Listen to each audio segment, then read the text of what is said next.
Fright Fest, let's fucking settle up.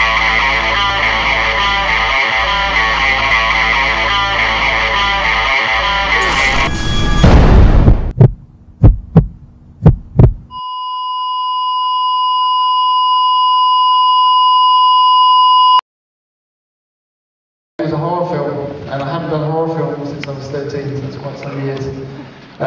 Just a little bit about my background. I was a war cameraman, producer. I used to work in wars and did a lot of documentaries.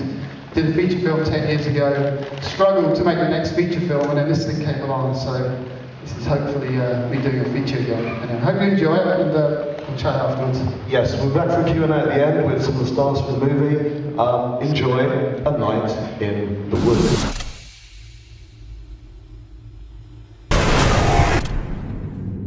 Now, Richard, you were just saying, obviously you're the first proper audience in the world to see it. You had a test screen, people had their mobile phones out, so he was very respectful of the fact that you guys kept completely quiet. Yeah, the last screening was a kind of classic multiplex test screening, because the idea of this film was they wanted to go wide, so you tested with a classic multiplex audience. And I swear, like 60% of that film they were talking, people on their mobile phones. So it's a completely different experience, so thank you for that. I mean, there was some really, really intense stuff in there, some brave directorial kind of choices. I mean, the sound design and stuff was fantastic as well, so tell us a bit about your influences and the styles of it. I mean, I think one thing that Christine Pankot, the editor, and I realised when we started putting the film together, and in fact similar decisions made during the shooting, was that the more that we laid on sounds or laid on music, the worse the film got. You know, it relied upon rawness. So the cuts are raw, the sound design is raw. You cut from one scene to the next, or one shot to the next. There's an increase in wind noise. I think it's all about making it believable. And this last cut of the film has gone much more down the sort of raw version. I hope that came across. I mean, you wouldn't believe the amount of found footage movies I've watched this year before the festival. I mean, just unbelievable amounts. But that's something quite different, quite special. Anyway, would you like to bring down a couple of members of the cast? So Anna and Andrew, two of the three casts, I think they're here. And come right to the top there.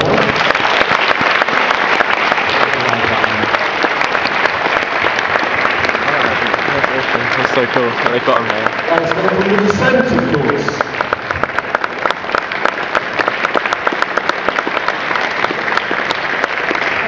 You survived the night in the woods. So there's, a couple of questions from you guys. Microphones are out there, freebies and all that stuff. So is there anything you'd like to ask any of the folks on the stage? And while we're doing that, thank you so much to Vertigo Films for this, and thank you also to them for Tucker and Dale versus Evil, which I know you all loved. I would just say, one thing though about performances, I mean, it's actually very brave for three performers to come along with no script. There was no script, literally. Walking into every scene, didn't know how it was going to go. And we did a couple of rehearsals in the beginning, but essentially they decided they didn't want to rehearse it. So we just start filming and see where it went. Okay, the microphone on that? Hi there. Hi. I just wanted to ask, there was one scene, and it was when you were in the tent and you were looking at the footage that was stored on the laptop. There was one scene where you could see, we could see what the character was looking at. I just wanted to know what your opinion on that was, because it wasn't really, it felt out of place for the rest of the film footage. Yeah, I mean, I think you have to bend a few rules. We tried not to bend too many rules in it, but the idea was that at the end of this story, people are missing, but the footage, the cameras and things are left behind, including the laptop. So there'd be an evidence table somewhere where you could see those laptop shots. So the idea is that we took it from there. I don't know if that makes it clearer or not. But it is a very difficult conundrum, trying to tell a story and also make it believable. And you do take shortcuts sometimes. Okay, next question. You said you did war documentaries. Did that help you making the rawness of the film? I think it just made me more fucked up. I think I went through a very cynical period doing war films a lot during the 90s. That may have informed a sort of misanthropic view of the world. Next question. Hi, great film, really enjoyed it. Quick question, I was wondering how much of the film, if any, was actually filmed on the DSLR cameras or similar cameras that you showed at the beginning? Yeah, I'd say 90% of it was on a DSLR, it was on a D5. Funny enough, about 10% was on this little thing here, which is the Canon, £200 Canon. So, quite extraordinary, really, this thing here, we saw. Okay, next question. Cheap. Microphone's up. It's nice to have a film set in the West Country, the scary place if ever there was one. Is any of the legends true, based on local tales? Yeah, some of them are. It was deviated a bit, wasn't it? I mean, I think there's a huntsman story, which is a generic myth you find in the West Country or in Ireland and so on. That's a kind of very generic story. Wisman's Wood itself has a lot of stories, and it's supposed to be one of the most haunted woods in Britain. And part of the story came because I decided to camp there 25 years ago just to see what it was like, and I went to sleep right next to the same sort of places where the tent was. I woke up, I could feel fingers on my throat. And looked up and someone was pinning me down in the middle of nowhere. And the guy said to me, "What are you doing?" I said, "Sleeping." And I woke up again and he was gone. And I just thought, well, that's a really strange, vivid dream. And when I came back to where I was living, I spoke to a friend of mine who lived on that part of the moor, and she said, I said, "Are any stories about Wisman's Wood?" She said, "They're hands, yeah. The hairy hands, people feel hands squeezing their throat." So that was a kind of impetus for the story. But I was smoking crack. Hi, yeah, I really enjoyed it. My question was, it seemed like a lot of it was shot by you two, and I was just wondering if you found that easy or difficult. Yeah, it was, you kind of don't want to drop a 5D because it's an expensive camera, so that was a bit stressful, but Simon, the DOP, was great, and we kind of developed this relationship for quite a lot of it where we'd shadow each other, because so he'd be holding the camera for a lot of it, and I'd sort of be like this with my arm in. And so, but it was quite difficult because often they'd sort of just give us the camera and go, "Right, go and do a scene." And you'd say, what scene? They'd say, "Just go and do one." And you think, oh my gosh. So not only do you have to somehow justify the fact that you're holding a camera, which is really difficult for found footage stuff, but also that it's 3 a.m. and you're in the middle of Dartmoor and you don't want to drop a camera and it's actually dark. Because most people say a horror film is scary. Usually they're not, but this was really scary to make. Yeah, I don't know if that answers your question.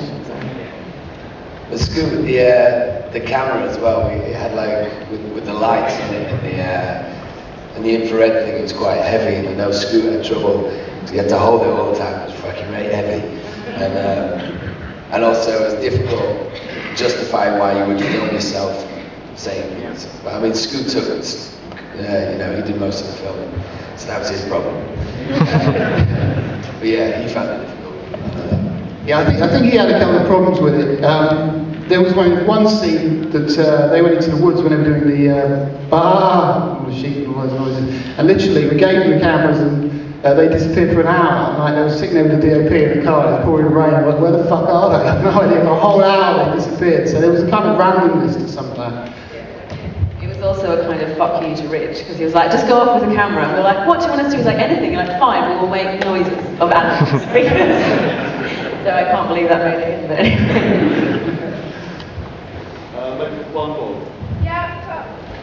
Hi, sorry, I think my question about Anthology of the Huntsman was has already been asked, so I'll ask, what was the significance of the horses, particularly over the end credits? Well, I could say something about the horses. The horses, just to me, we used to track in and out of Wisman's Wood every night and walk back at 5 or 6 in the morning. It was about a half-hour walk.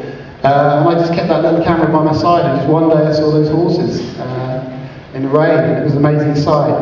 Wild horses, that's one of the things about the moor. You have these incredible wild horses just running around. So the only significance to me is I like the shot, and I think it surrounds the film. I can't think of anything sort of metaphoric about it. It's very... Okay, guys, and what's next for each of you, please? I just finished filming I'm the new lead in Lip Service, which is on BBC. See me as a Butch Dyke, yes. And on tomorrow I start a bit of a different role. I'm playing an aristocrat in Tom Stoppard's adapted this Ford Madox Ford novel around the time of the Great War, so that's very different. So yeah, it's cool. I've got a little part in the Snow White film that's happening at the moment, Universal. That's all I'm doing at the moment. Little part, yeah. Little part. I don't know when the film's coming out. What do you think? Have you got a run? I think November now? Maybe November? Okay. Late November. To be confirmed. There you go, that was the world premiere of A Night in the Woods. Thank you so much.